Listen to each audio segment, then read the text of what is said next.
Welcome then guys to another video. This one here I'm going to cover survival kits. Now, I said I was going to do this a few weeks ago, works with mental, so I finally got round to it. Now the reason I'm going to go through this is I've seen loads of videos coming up on YouTube. I must have said something or typed something in and these survival kit videos have been coming up. Now some of them are mental to say the least, and guys carrying machetes as part of their survival kit and things like this. Now yes, if you're in the wilds of Alaska, I can understand that, but the idea of a survival kit is something that go-to that can enable you just to survive as such. So it can help you if you've got basic medical needs. It can help you get water if you need it. It can help you get food if you need. It can help you get heat, shelter if you need. That's the idea of it.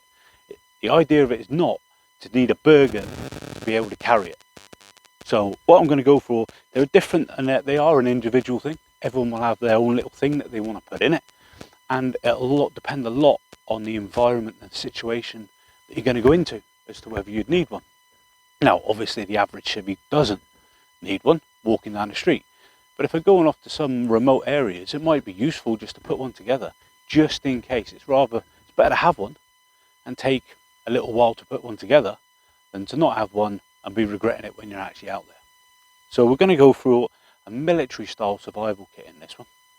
It's my background, and it's something that I've always sort of had, and every so often I'll change it around as things get out of date and things like that. So always make sure you keep on top of it as well. Don't make it and then 10 years later go, I've got one of them, I'll go and grab it, because it might not still be okay, the stuff that you've got in there. So the two I'm going to go through then, I'm going to go through one that was bought, one that was made. Pretty much the same kit inside it, but I'll go through the differences, especially in price. So this one here is a Highlander Survival Kit. I got this off a mate. I think he paid something along the lines of £20–25 for it. I think that's quite a lot for a basic survival kit. So we're going to go through it and just have a look what's actually inside it. So the first part about it is, does come in quite a hard case, which is very good. The clasp on it is not the best, I'll have to admit. There is no way of securing around the outside apart from this tiny little clasp. If you did happen to stand on it, sit on it or something like that snap, you're pretty much gubbed. But what the good thing about it is, inside it's a rubber seal, which means it should be pretty damn waterproof when it's actually in there. And I would probably seal it up myself anyway with a bit of electrical tape. So going through it then. Inside there should be a contents of what's inside. I've checked it, it's pretty much all there. First thing you come across is a mirror. It can be used for signalling, goes without saying. You direct it toward the sun, it can be seen from miles away. Another thing you can use for, it's not actually, this is actually plastic, it's not glass. But another thing you can use it for, although it's not very bright at the moment, but underneath this plastic it is quite, it is shiny. You can use it to actually check over your face, not to see if you're good looking or not. It's more to do if you have got scratches, cuts, bruises on your face, you can actually have a look how bad they are. Do you need to sort them out? Things like that. It's just an ideal way of being able to check yourself out to make sure that you're keeping yourself right. The last thing you need in a survival situation is some sort of infection. Make you go man down a lot quicker than what you would do anyway. The idea is to get rescued, hopefully rescued in one piece. Next thing we've got in there is white card, white paper. This can be used for a variety of things. It can be used to help you start a fire if needed, but the idea of it is that in nature, we don't normally see, well, unfortunately we do see quite a lot of rubbish, but if it's stuck halfway up a tree with some writing on it, most normal people won't just walk past that. It will catch the eye, put it at eye level, it will catch the eye, they'll go up, they'll read it. If you can put information on there, if you are injured, one man, broken leg, approximately 200 meters to northwest, something along those lines, people will read it. People are nosy.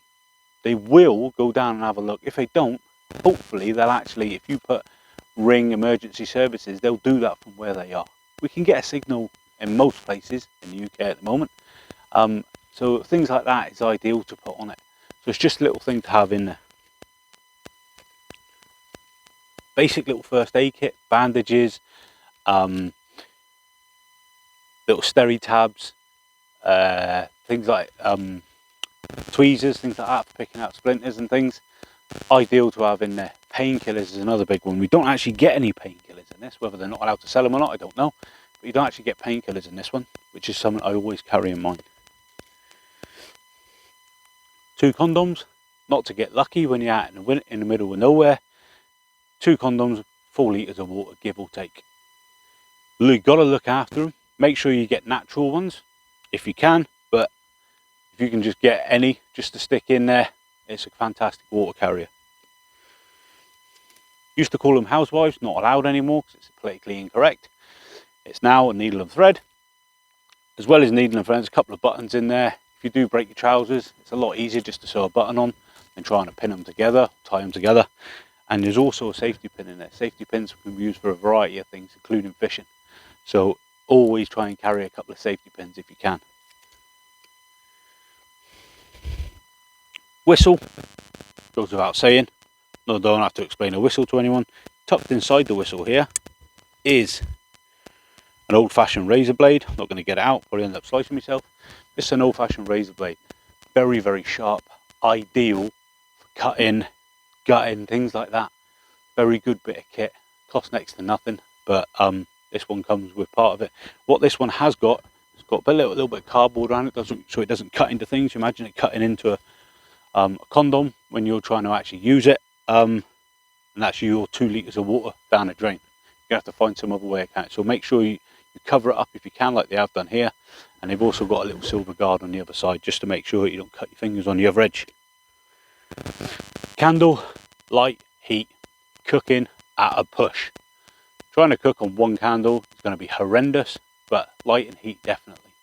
Morale boost if you're in a survival situation. Wire saw, sometimes called a commando saw. Make sure that if you're taking this out, especially in your survival kit, everything's attached. I have seen these where you pull them apart and they just snap because the wire on it is just old, brittle. Make sure you test them before you go out there. But it takes a little bit of time to cut through wood, but it will cut through wood if needed. So, cracking bit of kit to have inside there. What we've got here is a tiny little plastic pot. Inside the pot, just inside there, what you've got, if I can get it out, it's in pretty tight in there. No, not going to pull them out. You would pull them out if you needed to, but inside there is waterproof matches. They're rolled up really tight with a striker shoved inside there into a waterproof container. And in the top, we've got a tiny little button compass. This is what I mean by testing it. This pint, I've just looked in this now and it's got a bubble inside the compass. Chuck it out, get a new one. That just sits nicely in top of there. Keep that inside. You got a waterproof container. Little bit of cotton wool, again, double waterproof. First layer waterproof is actual case. Second one is a little tiny Ziploc bag. Snare wire. So if you're hunting, I'm not going to go through snares. Snaring in the UK, unless you've got a license, is illegal. It's something that you can have in your survival kit. I may cover it in a later lesson. Like I said, it's something that, unless you're in a survival situation, it's more of a specialist skill. I recommend you actually go on a course to do it. I'm not going to do it, probably won't do a video on it, because like I said, it is illegal to go out and snare animals in the UK. Pencil. When you're doing the sharpening on your pencil, make sure you keep the little bits of wood that come off, because they can be used to help you start a fire. But pencil, writing on the card or the paper, whatever you've got. Flint and steel, a little bit of a small one, but it will get a spark, as you can see. Make sure when you use these, I've done a video on it before, make sure when you use these, don't think, oh, it's not happening. Make sure you take the paint off it first, otherwise you won't get a spark. And inside you've got your striker as well as your ferro rod. Tiny little pack of salt. More than anything, this is a bit of a morale boost. To actually put on any sort of scram, take the honking taste away. Little tiny fishing kit. Make sure you got enough line, you can actually use it. No point in putting 5 feet of line in there. Chances of that being able to help you, slim to none. Nice long bit of line. You've got a couple of weights in there, and you've got a couple of hooks, a couple of different size hooks. Don't try catching tiny little trout with a big massive shark hook on the end of it. Very basic little pen knife, used for a variety of different things. I'm not going to explain pen knives to you. I have got a video that I'm going to do that covers things like Vicky Knox knives and stuff like that, Swiss Army knives. And the last thing we've got in here is some Scalpel Blades. Very, very sharp, but a very, very good bit of kit. Just following on from the fact that in this kit we've actually got a little tiny pen knife, we've got a razor blade, and we've got a couple of Scalpel Blades as well. So if one goes blank, we've got the ability to be able to back it up with something. The one downside to this is plastic.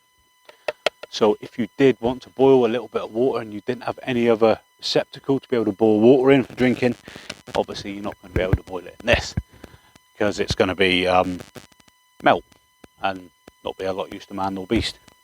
So that one there is your bought one, £20–25 there or thereabouts. This one here is the one that I've made up. First thing you notice, the case is a little bit bigger. It just happened to be a case that I had lying around in the garage. What I've done is I've sealed it up with electrical tape. Just gives it that extra layer of waterproofness around the outside. Sealed it up all the way around. Make sure you keep hold of that, because your tape can actually be used with a variety of other things. And open it is quite packed, this one. The mirror I've got in this one, I actually managed to acquire from the house. I think in total, what I've got in mine cost maybe £5, £5–6 max. A lot of the stuff I actually had around the house, I would imagine most of you have as well. So the first thing I've got here is a mirror. I've actually got it attached in the lid. It is a little bit sticky on the back, but it is an actual mirror. You can imagine how far this actually projects light if you're trying to get catch the sun and get a signal away. And it will actually sit there. I can look, I can do exactly the same as I did with the other one. And that literally was an old mirror that I had in the garage. So it cost me a grand total of £0. One thing you get taught to carry in a military one is some form of foreign currency, depending on the country you're in. So imagine you've lost everything, your day sack disappeared, but you did happen to have maybe a belt pouch on, and that's where your survival kit was. Always have that little bit of cash in there. Now I put this in for demonstration purposes, but I would normally have at least a £10 note if I was going to go out, £10–20 note inside there, and it would always be local currency. Now £10–20 in the UK probably doesn't go very far. In some of these foreign countries, that's quite a lot of money, and will actually get you some quite good help. Same as the other one, I've got more of a day glow colour to make sure it stands out quite a lot. A few sheets of paper in there, and just a basic pencil that you get from, or used to get from Argos, that sort of pencil. Not that I stole it from Argos, by the way. Another form of being able to light is a clipper lighter. And the reason I use clipper lighter is because you can take out flint. So when you do run out of gas, you can use the flint to help you start fire. Now this is another video, but it's just a heads up on what sort of lighter I take. Also, around the lighter, I've got an old bicycle inner tube, which if you can get a fire going and you want to move, especially for a signal fires, 3 fires at a certain distance, is one of the forms of international signal fire, which we'll go through in another lesson, another video. But this enables you to carry fire from one place to the other. You've got no idea how hard it is, if you've never done it, to actually get and keep 3 fires going, and actually get them going quick enough for someone to be able to see you from the air. So it's just a way of being able to do that. It's like a makeshift candle, being able to move it around. And that is just an old inner tube that was burst anyway. Again, it's cost next to nothing. The lighters, it was about £5 for a quid. Waterproof matches, I actually got these out of an old ration pack. You can make your own. I have made my own in other kits by simply getting a box of matches or just a pack with a few matches in it. Use Swan Vista, you know, like the red type matches, because they'll light off pretty much anything. and all I do is pour wax over the top of them out of a candle. Once you've poured the wax over the top and you want to use them, scrape the wax off. That's kept them waterproof, then you'll be able to strike it. These are just ones that I had lying around. Didn't pay anything for them, and even if you did want like the military style waterproof matches, you'd probably pick them up off eBay for 100 for a 5 or something stupid like that. Flint and steel that I had lying around anyway. This is quite a good one for lighting fires. This one very small, just an old bit of hacksaw and a ferro rod. Cracking bit of kit, nice and small to be able to tuck away in there. Cotton wool, same as the other one. I've also got a wire saw, little whistle tucked away. This is my fishing kit. So I've wrapped it around an old bit of plastic, and I've got a few weights and a few hooks inside there, different size hooks. This fishing kit actually come off one of my mates. I was going fishing, I just asked for about 30, I think I got about 30 feet on there or something along those lines. Button compass, same as the other one. This one though does work, it's not got a bubble in it. This one here, stock cube. If you do manage to get yourself some scran, whether it be foraging or whether it be catching something, being able to cook it, chucking one of these in is morale. It just takes that little bit of bitter taste or whatever sort of taste it is and adds a bit of flavour to it, a bit more flavour to it. Cracking bit of kit, takes up next to no space inside here. Oxo cube, something along those lines. I think this one was a vegetable one, but it was just one I'll put in there because the other one went off. Condom, same as the other one, 2 litres of water. Little tiny knife that sits in the corner.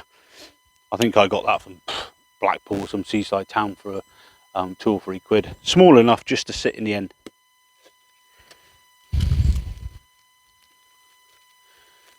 Got a couple of steri tabs and a couple of paracetamols in there. Painkillers. Candle and the snare just sat in the bottom there. Snare is exactly the same as the one in the other one. Couple of spare bits, take up no space at all. Couple of spare bits of inner tube in the bottom. Out of the inner tube it was put around the lighter. This one here is housewife, same as the other one, or needle and thread as we're have to say now. And I've got about 5 or 6 different safety pins in there. Like I said, cracking bits of kit to be able to keep on you. And right in the bottom I've got a couple of razor blades, scalpel blades, just sat in the bottom. But we're actually inside the rubber, so I didn't make sure I cut anything while I was there. So all in all, it's pretty much the same kit. A couple of differences in there, but pretty much the same kit. Now the difference being, this one, £25, give or take a couple of quid. This one, £5, maybe £6 max for exactly the same kit. If anything, I would probably prefer this one because I've made it the individual way that I want to do, and I've got a couple of extra bits in there. The lighter, the fact that I've got the painkillers, the knife's a little bit better. So I would probably pick this one. And the idea of this video was to explain that you can actually make your own kit in a tin as opposed to buying one for a ridiculous amount of money. On the next video, or the next couple of videos, I'm going to go through different environments and maybe different bits of kit that you might want to carry in a survival pack. But thanks for listening, guys, and look out for the next video. Cheers.